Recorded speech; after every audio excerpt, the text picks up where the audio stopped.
Hello team and welcome to another ATP geopolitics video with myself, Jonathan MS Pitts. This is Ukraine War update extra video, giving you extra nuggets and tidbits to get your teeth into to give you a greater understanding of the war in Ukraine. And we're going to go to another article. I did a video earlier on the Time article that's a bit controversial about Zelensky. This is an article very much, I think, with Zaluzhny's blessing rather than Zelensky's probably would have been unhappy about the Time article. This is Zaluzhny saying, look, this is where we're at. This is a bit of PR, but it's a fascinating article. I just wanted, it is a bit of a book club, isn't it? Where I'm just going to sit here and read to you, which is basically what I do most of my life, and then give my opinions on stuff as a stream of consciousness. That's what I'm going to do with this. But hopefully it will be of interest. The article is Ukraine's top general on the breakthrough he needs to beat Russia. 5 months into its counter-offensive, Ukraine has managed to advance by just 17 kilometers. Russia fought for 10 months around Bakhmut in the east to take a town 6 by 6 kilometers.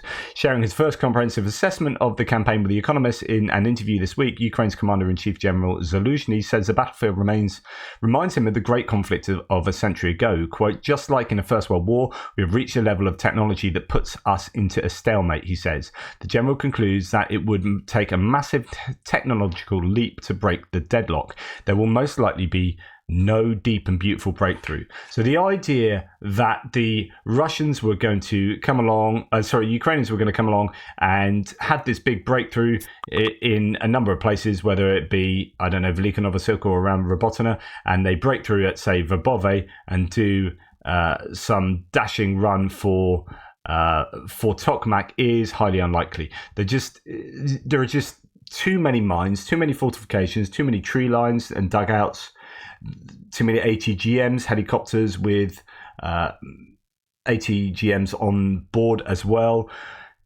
too many JDAM or the Russian equivalent, the FAB 500 bombs, so on and so forth. The list is very long, and it means that maneuver warfare is very difficult. And I have been advocating more recently that the Ukrainians should actually try a bit of Russian-style doctrine, which the Russians have kind of gone back to throughout this war. They with the way that they form their units, they were moving towards a more dynamic Western-style approach from their reforms from 2008 onwards, and then have realised that they're not really very good at that. So they've gone back to their old, they moved to battalion tactical groups and then have moved back. So one of their doctrines is using artillery not to support manoeuvres, but to allow manoeuvres.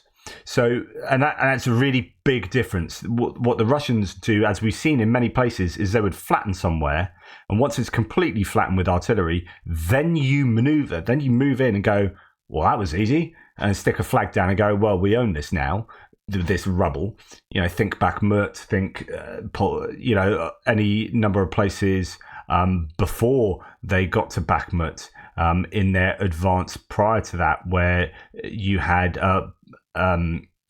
Popasna here that was absolutely obliterated, and then they kind of moved in. That's generally what they like to do. Well, I suggest the Ukrainians should do that in Verbove, absolutely take it to pieces, and no one living there anymore, so absolutely destroy that with everything they can get their hands on, and then move in and use that as a springboard to then maneuver once you've got past some of these heavy defenses and minefields, and it might be easier to then maneuver. But what do I know?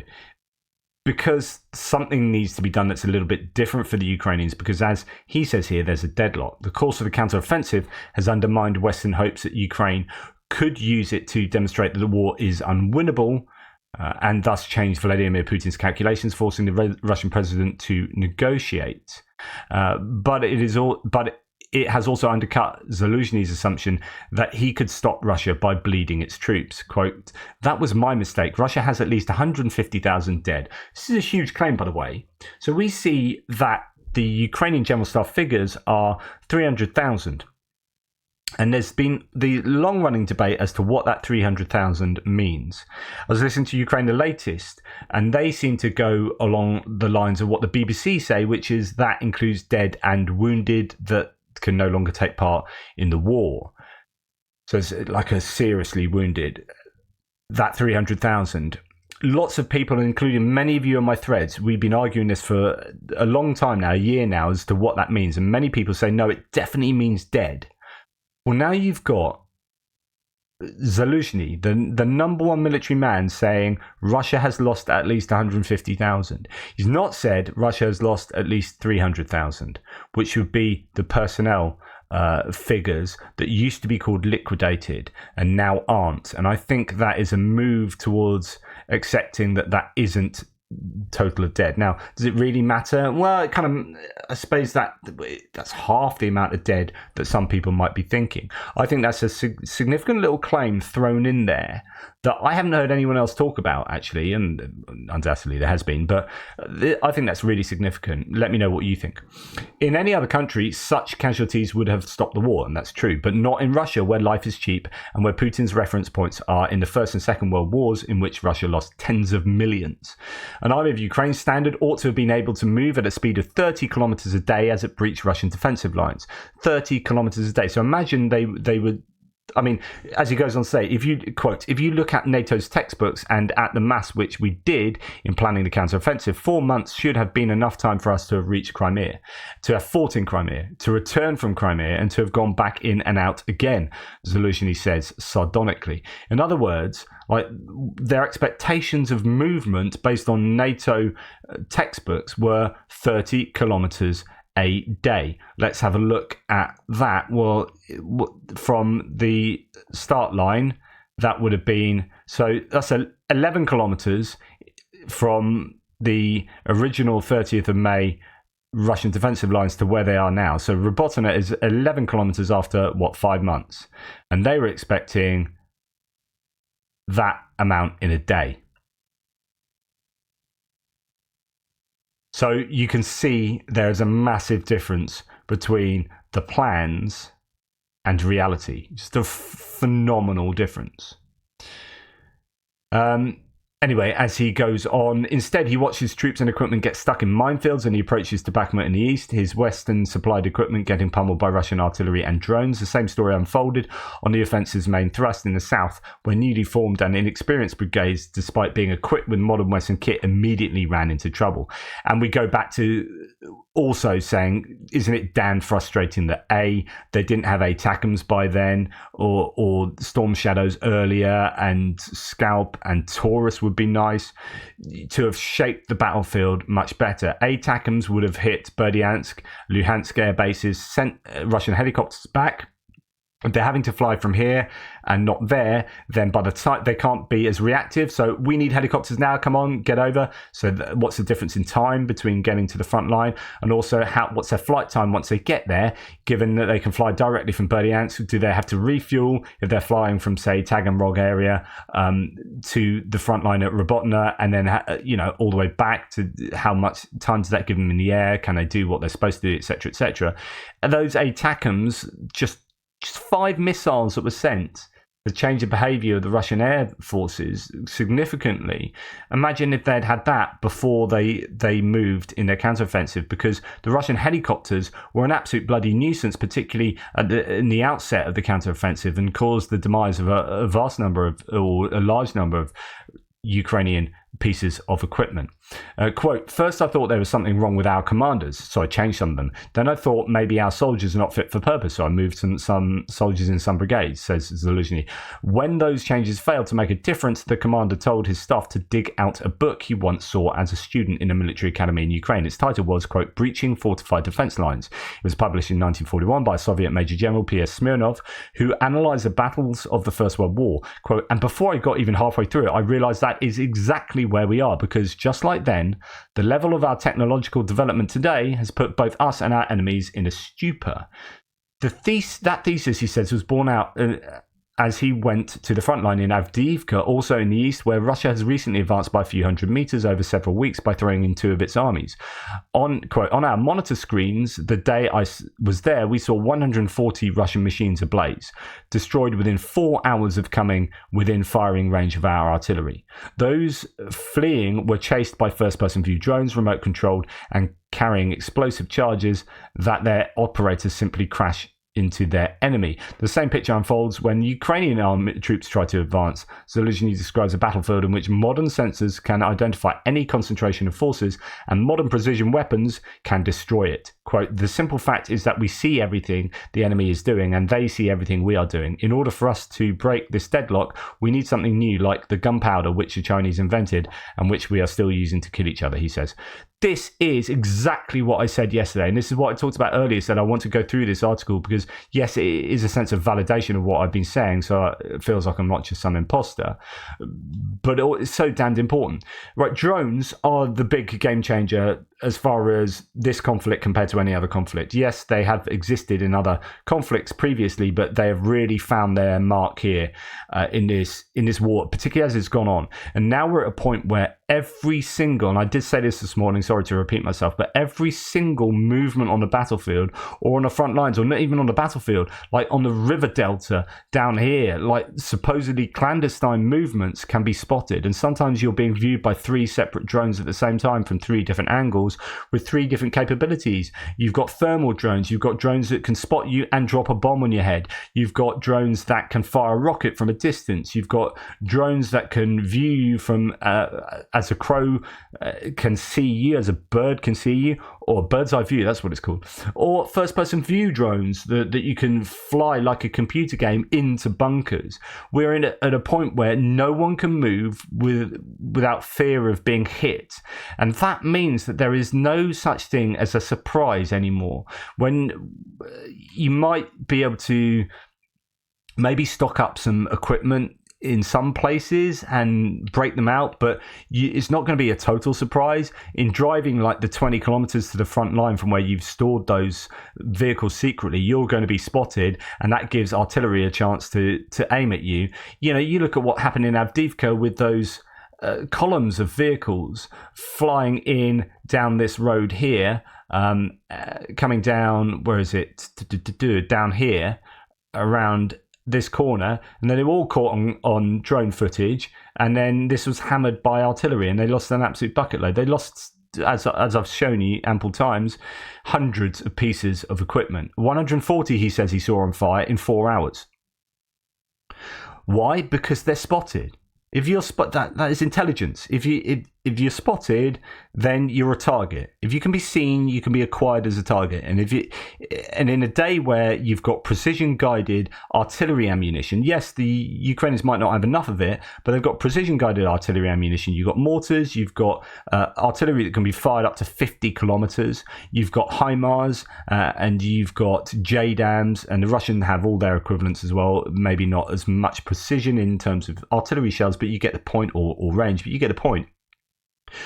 You can be seen, you can be hit. They are seen, they are hit. So no one can move. And this brings a bit of a stupor. This brings the inability for either side to move in any great, like, World War II or previous, like, maneuvers. It just, everyone's a bit stuck. And then when you've given the Russians a chance to build these great bloody defenses all over the shop, all these big yellow lines, then that movement is made even more difficult, because not only can you be acquired as a target and hit with X, Y, and Z, but then you're going to come across these trenches, and actually before you get there are now millions of mines just littered all over the shop. So this is difficult, and what Zaluzhny is rightfully saying is, we're both in this situation, so there needs to be some game changer, like a proper game changer that flips this, so that one side gets a really big competitive advantage. The article continues, this time, however, the decisive factor will not be a single new invention, but by combine. So it's not like he talks about gunpowder, and I was just saying there needs to be something that flips it, but he said that's not likely to happen. It's about combining all the technical solutions that already exist, maybe into some holistic game changer. In an article written for The Economist by Zaluzhny, which is here, this is the piece he wrote, which I shared the key takeaways this morning. Modern positional warfare and how to win in it.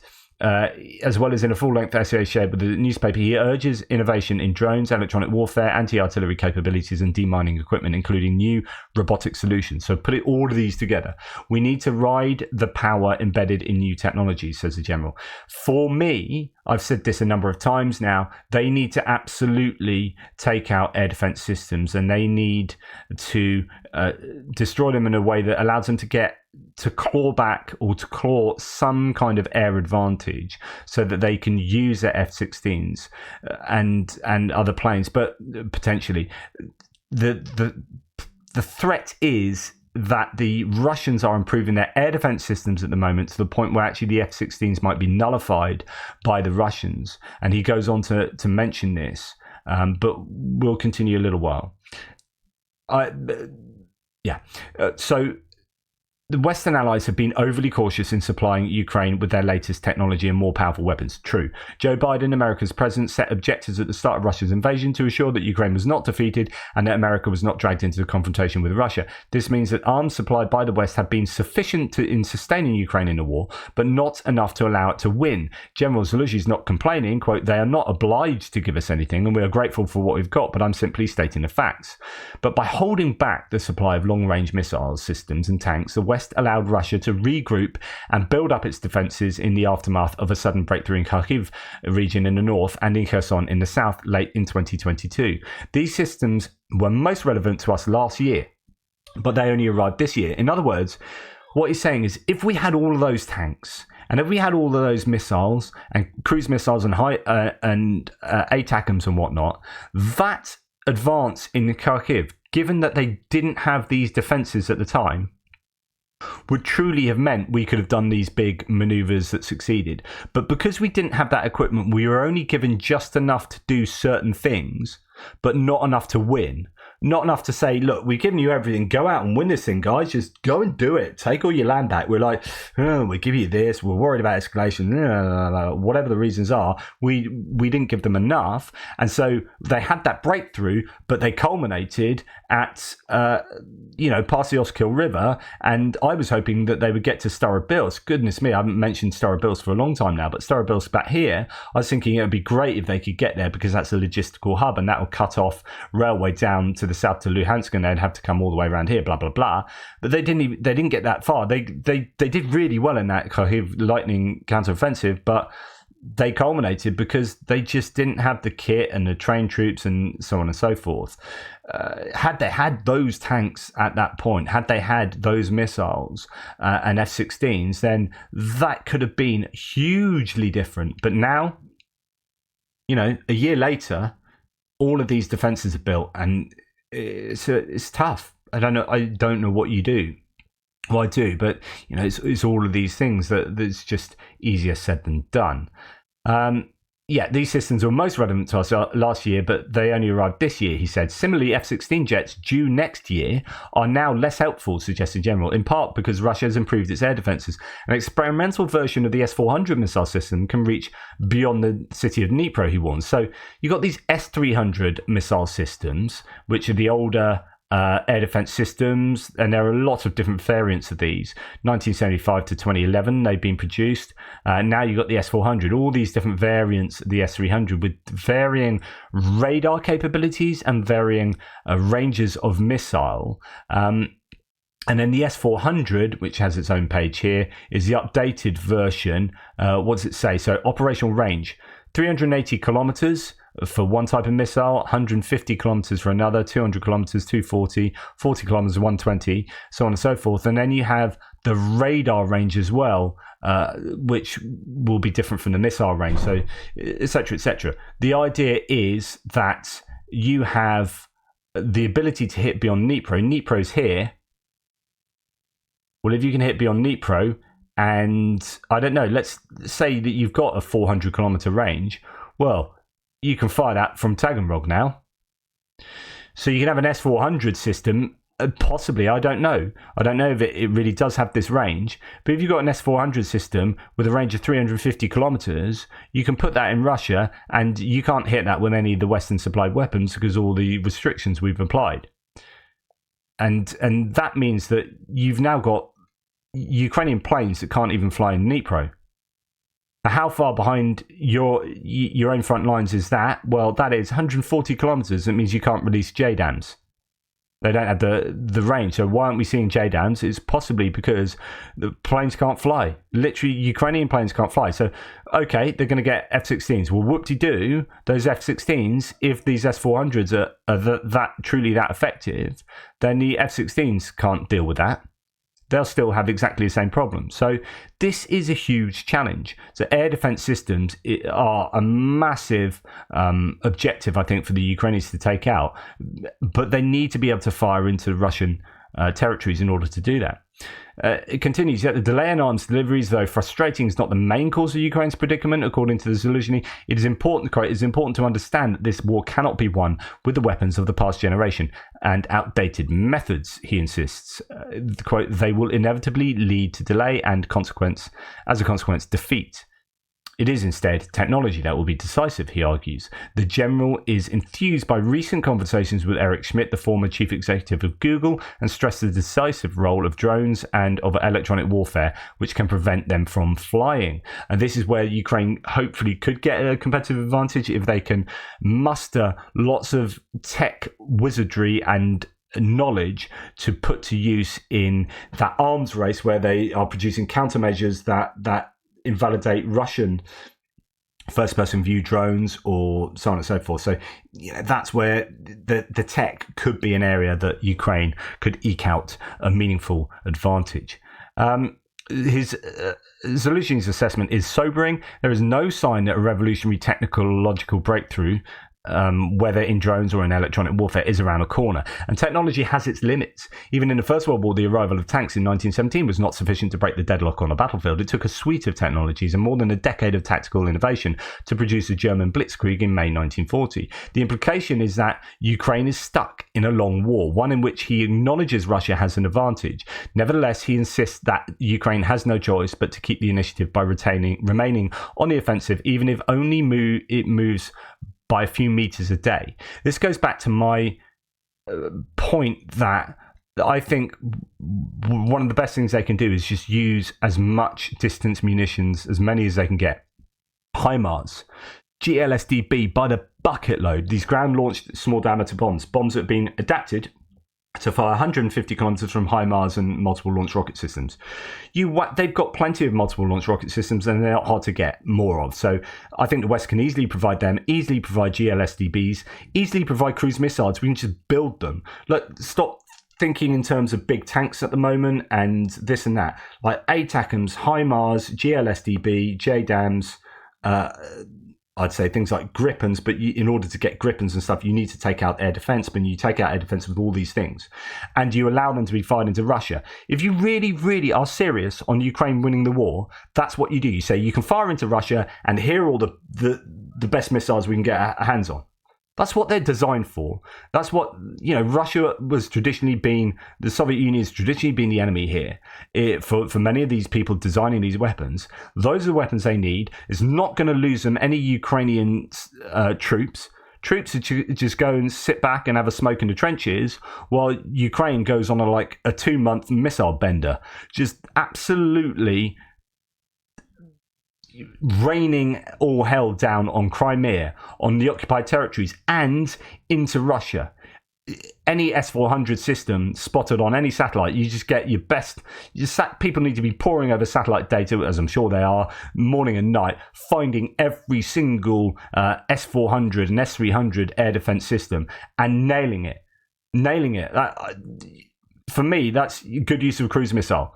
Knock that out, because it's about you use your really expensive weapons to take out something that might not be as expensive, but it is what that can do. It's not the value of what it is to buy, to make, and whatever. It's the value that has in knocking out your airplanes and stopping your airplanes doing stuff. It's the opportunity cost of not being able to operate your air force. So I would just absolutely shred the Russians with distance munitions, like they've been doing, but times 10. Just here's 50 scalps. No, here's 500 scalps. Go for it. And you can fire them into Russia. Anyway, sorry, I'm ranting because it's so bloody important, this. Right. Crimea, he believes, remains Mr. Putin's greatest vulnerability. It is a linchpin of his imperial restoration project, and his legitimacy rests on having brought it back to Russia. Over the past few months, Ukraine has taken the war into the peninsula Mr. Putin annexed in 2014, and which remains critical to the logistics of his war. It must know that it is part of Ukraine, and this war is happening there. On October the 30th, Ukraine struck Crimea with American-supplied long-range ATACMS missiles for the first time. Hugely important. And yes, going back to what I've just said, if they do that to Ukraine and hammer it, and it makes it untenable for the Russians to stay there, just like General Ben Hodges has said for a long time, you don't need to go into into Crimea, but you need to be able to render it untenable by hitting it with distance munitions, and then they pull out of there, and then that's job half done. Yeah, Anyway, General Zaluzhny is desperately trying to prevent the war from settling into the trenches. Quote, the biggest risk of an attritional trench warfare is that it can drag on for years and wear down the Ukrainian state, he says. In the First World War, mutinies interfered before technology could make a difference. 4 empires collapsed and a revolution broke out in Russia. Collapse in Ukrainian morale and Western support is precisely what Putin is counting on. And actually, I thought he's never going to win the long war. Now I'm thinking Putin's long-term strategy really could exhaust Western support, and that's a worry. I just hope that institutions like the Department of Defense, CIA, Americans, Deep State, as discussed yesterday, might have enough influence on American policymakers, and the same for other countries elsewhere, to say that no, this is really super bloody important. You're not taking your foot off the assistance gas here. There is no question in General Zaluzhny's mind that a long war favours Russia, a country with a population 3 times and an economy 10 times the size of Ukraine's. Quote, let's be honest, it's a feudal state where the cheapest resource is human life, and for us the most expensive thing we have is our people, he says. For now, Zaluzhny says he has enough soldiers, but the longer the war goes on, the harder it will be to sustain. Quote, we need to look for this solution. We need to find this gunpowder, quickly master it, and use it for a speedy victory, because sooner or later we are going to find that we simply don't have enough people to fight. Interesting. And the Zaluzhny's essay, again, I'll read out the conclusion to you because I think it's super important. So the transition of war to positional form leads to its prolongation and carries significant risks for both the armed forces of Ukraine and the state as a whole. In addition, it is beneficial to the enemy, who is trying in every possible way to reconstitute and increase its military power. So the longer it takes for Ukraine to hit the Russians, the more they can reconstitute, the more they can mobilize, the more they can build defenses, and the better prepared they are. It's one of those awful situations where you want to hit them early, but you don't have the ability, you don't have the forces, the trained forces, or the equipment to hit them early. So it gives them time to be prepared. So when you do hit them, they're more prepared and you do less damage. So it's a real dilemma. To get out of the positional form at the current stage of warfare, first of all, it is necessary to gain air superiority. That's number one. That's so important. That's what I'm talking about. Every S-400, every S-300 needs to be taken out. That's it. We're not doing anything until S-300s and S-400s are gone. Every single one. It should be like, we're all working on this. NATO, everyone, how do we take out every single one of them? Bar none. And I don't care if it takes, 10 cruise missiles to take out one launcher. It needs to be done. So, 1, gain air superiority. 2, breach mine barriers in depth. Yes, they need loads more. George Barras was talking about this in the Ukraine the Latest. He's from the ISW in the Ukraine the Latest interview that I referenced earlier. He's talking about they need a lot more of that kind of equipment. Increase increase the effectiveness of counter-battery and electronic warfare. So that technological breakthrough that hopefully, if you can get the best minds in the world, is really get an advantage in terms of electronic warfare and counter-drone warfare. Number 4, create and prepare the necessary reserves. So there's going to be the challenges of mobilization, of keeping morale high and keeping them well trained. It should be taken into account that the widespread use of information technology and military affairs and the rational organisation and logistic support play a significant role in finding a way out of the positional form of warfare. The need to avoid transitioning from a positional form to a manoeuvrable one necessitates searching for new and non-trivial approaches to break military parity with the enemy. Yes, and he's aware. Logistics, hammering logistics. Again, you need to do that. You can do that with those distance munitions. Command and control. We saw an ATACMS strike on Toplinsky. It might not have been successful, but that's the sort of thing you want to do, and take out those command and control nodes to degrade the effectiveness of the Russian command and therefore their armed forces as a whole. It's well worth reading all of this. Ways to overcome the positional nature of hostilities, all the stuff that he's just talked about. I'm going to just dip into one of these because we've talked a lot about all this other stuff, but I want to see what he says about gaining air superiority. So simultaneous en masse use of cheap unmanned aerial target simulators and attack drones in a single combat formation in order to overload the enemy's air defense system, mislead the enemy about the number of real targets in the raid, and expose elements of the enemy's air defense system. Now, interestingly, this is what Russia are undoubtedly going to do to Ukraine in the next month or so. They are going to overwhelm the air defense systems with huge numbers of cruise missiles and drones. That will happen, I'm sure. That's why they've not been firing that many cruise missiles at all over the last few months.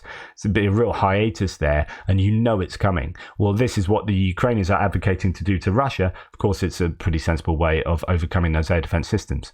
Next, hunting down enemy drones with the help of our own drone hunters with trap nets on board in order to directly eliminate a destructive threat of materiel and personnel on the battlefield by K drones.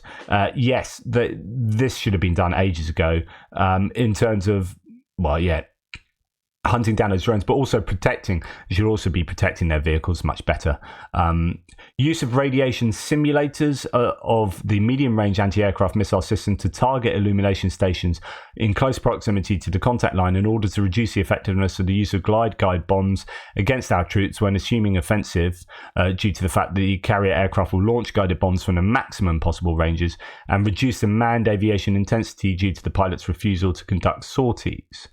So, again, using radiation simulators, medium-range anti-aircraft missile systems to target those air defense networks behind the line that are helping the guide bombs be released by the aviation.